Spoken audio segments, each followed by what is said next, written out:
MNS के कार्यकर्ताओं ने मुंबई में एक दुकानदार की सिर्फ इसलिए पिटाई कर दी क्योंकि उसको मराठी बोलने नहीं आती थी और मराठी नहीं बात कर रहा था। देखिए, हिंदी विरोध को लेकर आंदोलन हो रहा था कि पहली से चौथी तक जो सरकार ने फैसला किया था कि डिफॉल्ट लैंग्वेज के तौर पर, तीसरी भाषा के तौर पर हिंदी पढ़ाई जाएगी, तो वो तो फैसला वापस ले लिया और एक विजय उत्सव भी मनाया जाने वाला है 5 तारीख को, जिसमें उद्धव और राज ठाकरे एक साथ एक मंच पर आएंगे।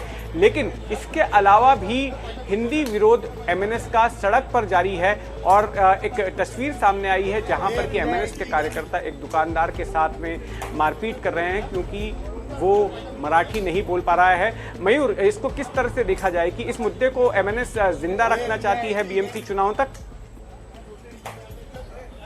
हाँ, निश्चित तौर पर एमएनएस पार्टी जो है वो इस तरह की स्ट्रीट एजिटेशन के लिए पूरे के पूरे महाराष्ट्र में जानी जाती है। एक जमाने में बाला साहेब ठाकरे की जब शिवसेना थी, उस समय जो ओरिजिनल शिवसेना थी, उस शिवसेना में ये जो चीजें थी ये हमको देखने को मिल रही थी।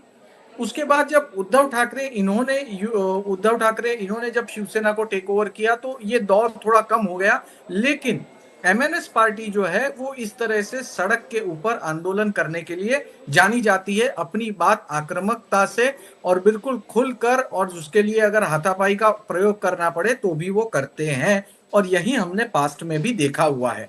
तो ये जो आप देख रहे हैं, इससे सीधा मतलब ये है, क्लियर मैसेज है कि हिंदी को लेकर के एमएनएस पार्टी, राज ठाकरे, उनका स्टैंड बहुत ही क्लियर है। उसको लेकर वो 3 बार पत्र, तो शालेय शिक्षा में पॉलिसी को लेकर वो 3 बार तो पत्र लिख चुके हैं। अब उनकी बहुत बड़ी जीत हुई है और अब वो सड़क पर ये मुद्दा लेके जाना चाहते हैं। निश्चित तौर पर स्थानीय निकाय चुनाव में उनके पास मराठी वोटर लौटेगा।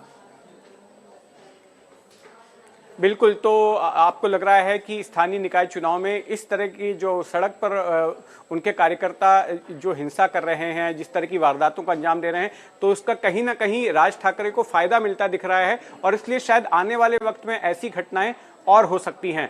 धन्यवाद मयूर, हमारे साथ जुड़ने के लिए।